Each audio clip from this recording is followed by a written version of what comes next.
Jinwoo turned his full attention to Thomas Andre and the rest of the Scavenger Guild. He then summoned his army of shadow soldiers, prepared to take on the entire guild. Seeing this, Thomas Andre got excited, saying, "This is great. There's finally a worthy opponent." While thinking to himself, "I couldn't care less about the Huang Dongsu matter anymore. There's only one way to redeem my damaged pride, to kill that bastard." But he tells Jinwoo, "It's not too late to admit your mistake and back off. I'll at least spare your life if you do so now and apologize." But instead of answering, Jinwoo flips him off. Seeing this, Thomas gets even more furious and begins to transform, saying, "You'll regret not taking this last chance." As both sides prepare to fight, Jinwoo signals his shadow soldiers to advance, and they all begin charging toward the hunters. Seeing this, Thomas also commands his men, "They're coming," and all of them rush to engage the shadows. The tanks take a defensive stance, using their skills to create a strong, magical wall, trying to hold back the assault. But their defense isn't enough. The soldiers break through. The moment they do, dozens of shadow soldiers are blown away, taken out single-handedly by Thomas Andre.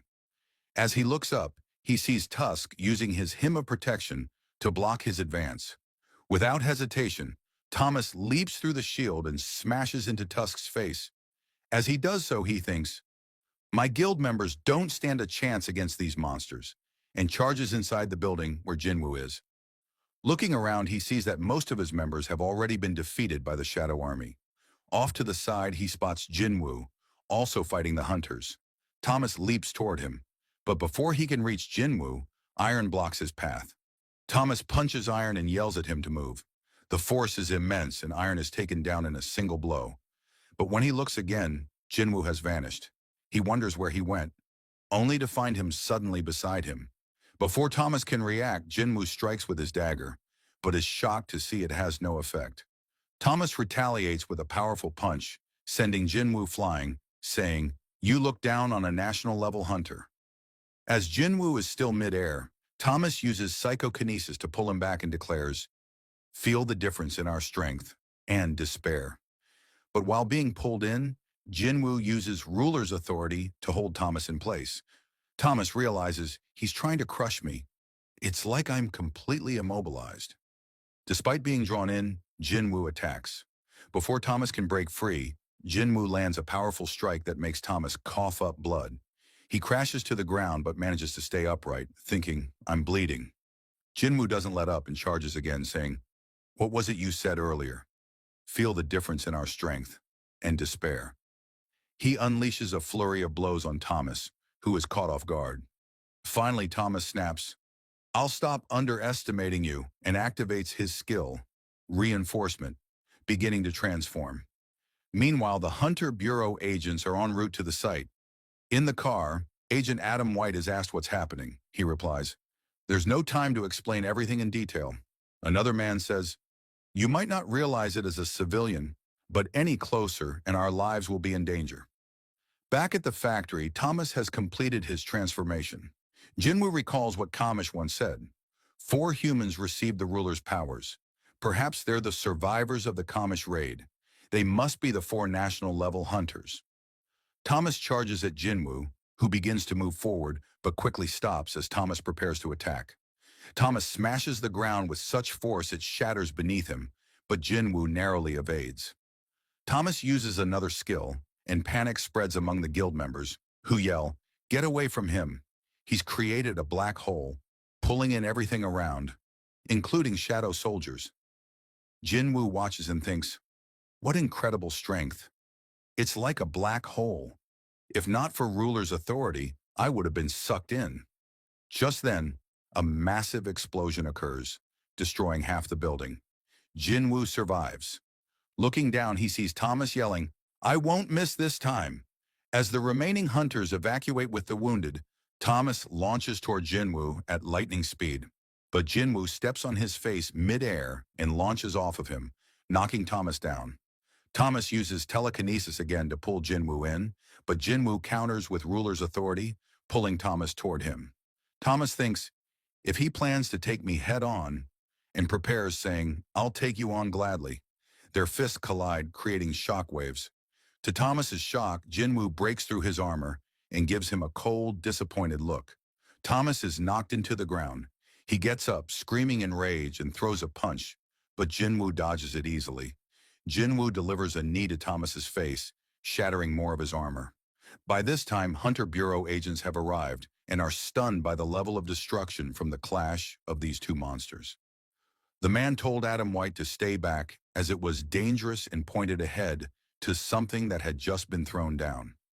White asked what it was, and the man told him it was Thomas Andre. They saw Thomas lying on the ground being beaten up by Jinwoo. Thomas thought, how can a mage-type hunter produce such power and speed? Gathering his strength, he said, I can't lose like this, and tried to counterattack, but Jinwoo was too fast. Jinwoo managed to block the strike and rip the armor from Thomas's face. Furious, Thomas got back up and shouted, I am Thomas Andre. You think this is enough to take me down?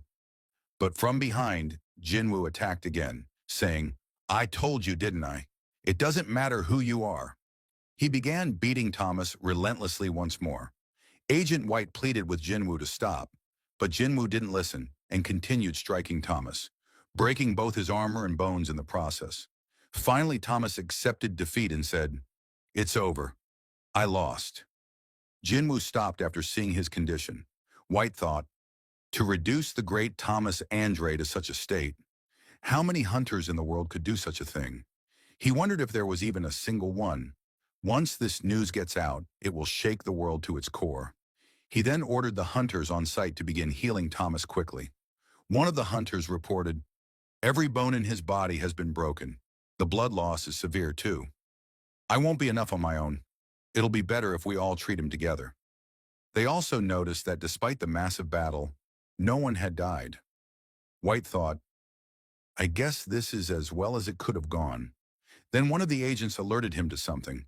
When they arrived at the spot, they found the lifeless body of Hunter Hwang Dong-soo on the ground, and Jinwoo was nowhere to be seen. Back in Korea, Jinwoo was sitting on top of a building. He had used Shadow Exchange to instantly return from America, switching places with Baru right after the battle with Thomas Andre. Another presence stood near him. Jinwoo looked at it and said, It's been a while since you've been in Korea, hasn't it? We then see Baru at the hospital, using his abilities to heal Jin-ho. Soon after, a shadow knelt before Jinwoo and asked to be given a name. It was the shadow of Hunter Hwang Dong-soo. Jinwoo looked at him and said, How about greed, since you died because of your greed? After naming him, Jinwoo ordered, Now lower your head to the ground. The next day, back in the United States, Jinwoo was on his way to the International Guild Conference. He asked Adam White why there were so many reporters outside, and Adam told him it was probably because the media had already caught wind of his fight with Thomas Andre. As Jinwoo entered the building, he thought to himself, I don't want to think about Hwang Dong-soo anymore. I came to America for one reason only. Once my questions are answered, I'll have no more business here. Jinwoo then entered the room where all the major guilds of the world were gathered. As he walked through the crowd, everyone turned their attention toward him. People whispered about how he had defeated Thomas Andre, nearly killing him, and they also discussed his crucial role during the Tokyo Gate crisis. After a short while, the presentation began. A scientist stepped up to the stage and introduced himself as Dr. Belzer. He began by stating, I'm sure you are all aware of the increasing number of gates appearing around the world. However, not many of you may know that there has also been unusual activity detected above the skies.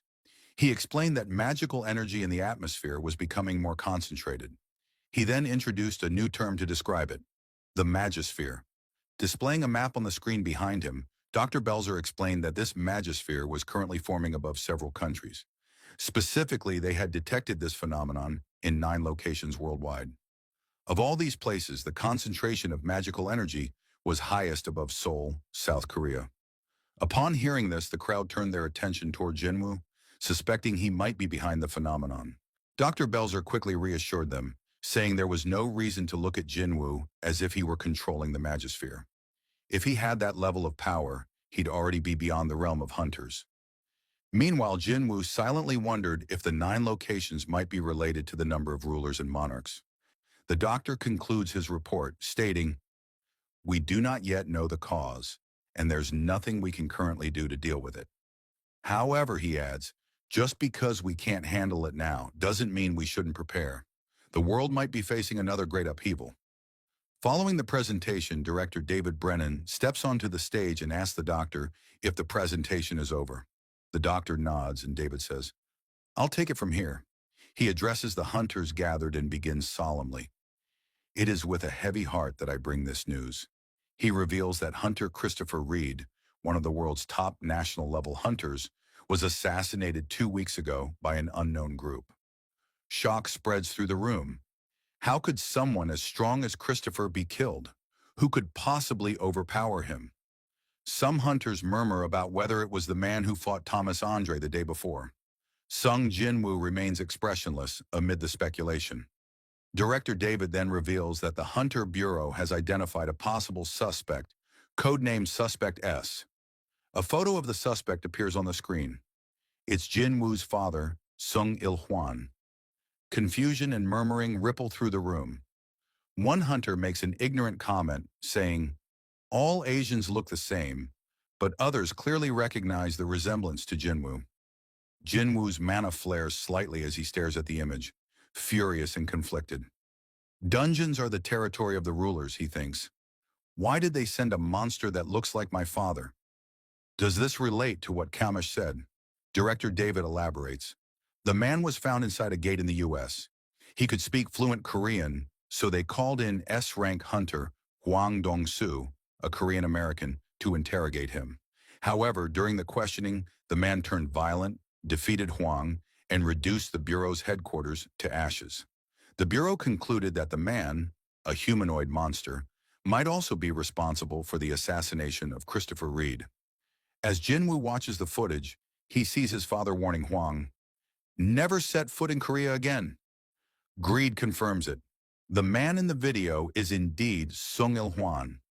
Director David finishes by stating that the Hunter Bureau will request cooperation from guilds worldwide to capture Suspect S, and urges anyone who sees him to report it to the authorities immediately. Someone in the crowd asks if there's any proof that Suspect S is not human. David responds that the suspect's mana emission matches that of a magical beast. Another person asks whether the man claimed to be a human who went missing in a dungeon, and if that person actually existed. The director confirms that the suspect did make such a claim and that the hunter in question was real. When asked why his identity hasn't been revealed, Director David explains that the hunter is connected to someone present in the room, and that's why they chose to withhold the information. As David prepares to step down, another person raises their hand, Lu Zhigang, China's 7-star hunter. Lu argues that revealing Suspect S's identity would be helpful for the investigation and directly asks, what is the monster's connection to Hunter Sung Jinwoo? Reluctantly, Director David discloses the truth. During the interrogation, Suspect S claimed to be Jinwoo's father. Lu then turns to Jinwoo and asks, if Suspect S truly turns out to be your missing father, and other hunters attempt to hunt him down, what will you do? Jinwoo responds firmly, it is only right for hunters to hunt monsters. If he is indeed a monster, I will take care of him myself. But if he's not a monster and truly my father, I will hunt down the hunters who go after him. He ends with a powerful declaration. I will protect my family, even if it means making an enemy of every single hunter in the world. Sometime later, we see Adam White outside with Jinwoo. He asks, did you mean what you said back there? Jinwoo answers, yes. Adam says, to say something like that in front of 500 of the strongest hunters from over 120 countries. There's probably only one other hunter in the world who would dare say something like that. Jinwoo asks, who's the other person? Adam replies, he's in the hospital right now, referring to Thomas Andre. Adam then mentions that the Hunter Bureau has organized a feast and invites Jinwoo to join the other hunters. However, before Jinwoo can respond, he's approached by Lu Zhigang and several other hunters from China. Lu Zhigang says something in Chinese to Jinwoo, but Jinwoo doesn't understand, and Adam translates. Adam explains that Lu said he caught a giant monster on the coast, one that Jinwoo had previously let slip away. Lu goes on to explain that the battle was much tougher than expected. especially since it took place on the water. He adds that he's been eager to meet Jinwoo ever since, curious about the kind of hunter who can take down such strong monsters so easily. Liu Zhigang then extends his hand. Watching this, Jinwoo thinks, "My first impression of him was that he's just a grumpy guy. Turns out he's a rather interesting person." As Liu Zhigang leaves, Adam tells Jinwoo that Liu also said he hopes Suspect S isn't truly a member of Jinwoo's family. Adam reassures Jinwoo that Liu Zhigang meant no harm by it, and Jinwoo replies, "It's all right." After that, director David Brennan arrives and asks Jinwoo if he has a moment to talk. Fast forward, we see Jinwoo sitting with Ms. Sellner. She greets him saying, "It's been a while, Hunter Sung Jinwoo." Jinwoo wonders, "Is the upgrader here? What does she want from me?" He responds, "I never thought you'd come to see me again." Ms. Sellner tells him, "I've been having the same dream every night recently, of top-ranked hunters being hunted down by someone. A few days later, these dreams begin to come true." Jinwoo asks, "Do you mean Christopher Reed?" Director David Brennan answers, "We warned Mr. Reed, but he wouldn't listen. And you know how that turned out." Ms. Sellner continues, "Powerful hunters who have been supporting our world will continue to die, and those hunting them will not stop." Jinwoo asks, "Are you here to warn me as well?" Ms. Sellner replies, "No, I'm here to ask you to protect the hunters. I've been trying to remember the faces of those being hunted in my dreams, but I couldn't. So I decided to try something else, to confirm their identities using my ability within the dreams. But once I came into contact with the endless power lying within them, I was forced to wake up," she says, trembling. "I still vividly remember the voice I heard when our eyes met." Jinwoo asks, "What did it say?" Miss Sellner replies, "It told me to go back and prepare for war." Hearing that, Jinwoo thinks, this is the battle between the rulers and the monarchs, the one the King of Giants spoke of. He wonders, which side is hunting the hunters? He then asks, "What does this have to do with you asking me to protect the hunters?" She answers, "I sensed a similar power within you." He realizes, she must have seen the power of the Shadow Monarch within me that day. Then director David Brennan tells Jinwoo, "These beings are in existence beyond hunters. We ask for your immense power to stop them. We weren't fully convinced when we were told you were the only one who could protect the others, but that changed after witnessing your battle with Hunter Thomas Andre yesterday." He adds, "We're willing to offer anything you want, even the greatest treasure Kamish left behind, the Runestone. There are hunters in this world who have received powerful blessings, and they've protected the world using that power. If they fall, the world won't survive." Jinwoo responds, "I'm sorry. I can't do what you're asking." Director Brennan, surprised, asks, "Is this because you still hold a grudge against Hunter Thomas?" Jinwoo replies, "No, it's because I still don't know who I need to be fighting yet." After the conversation, Jinwoo stands up and begins to leave. As he walks away, Agent White reflects on what Jinwoo said in the conference room. "I will protect my family, even if I become the enemy of every hunter in the world." But then Jinwoo stops, turns to Agent White and says, "Could you give me the list of hunters you want me to protect? I'd appreciate the opportunity to meet them as well." Hearing that, White smiles and replies, "Of course." Fast forward, it's the last day of the International Guild Conference, the night of the hunters. We see Jinwoo alongside Jinho, who has fully recovered.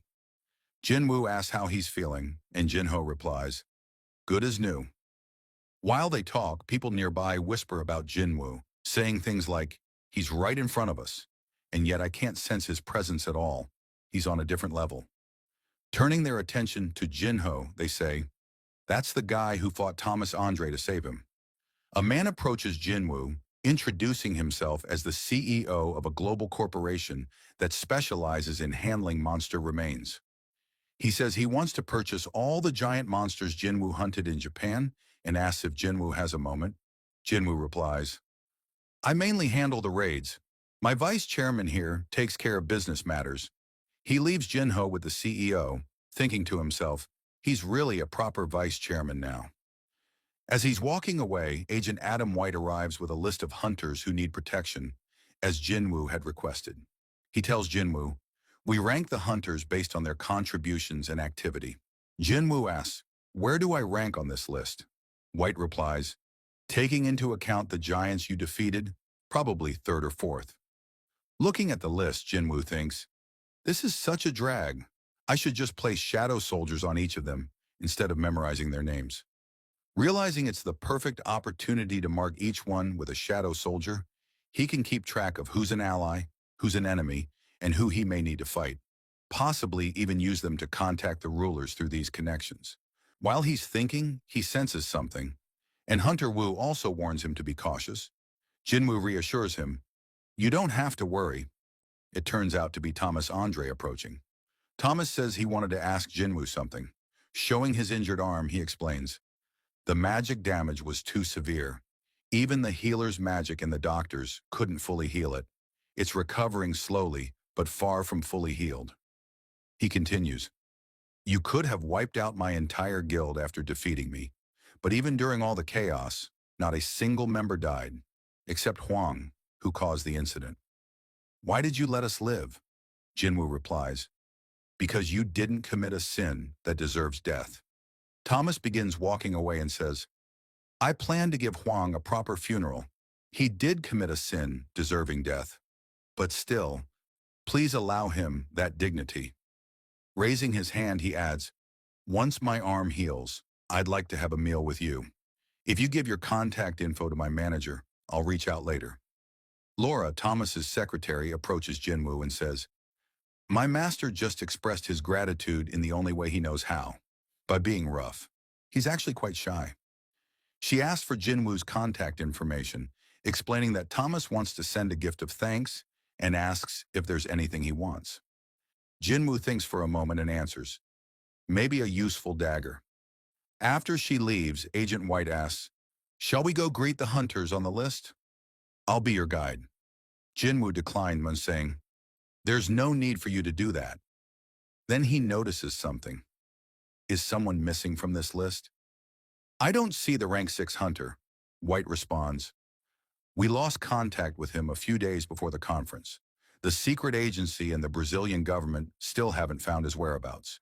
Hearing that, Jinwoo wonders if the hunter has already been taken by the enemy. He thinks, that leaves 7 people on the list. The episode ends here. Thank you so much for watching. I really appreciate it. If you haven't subscribed yet, please consider subscribing. Thanks again for your support, and I'll see you next time.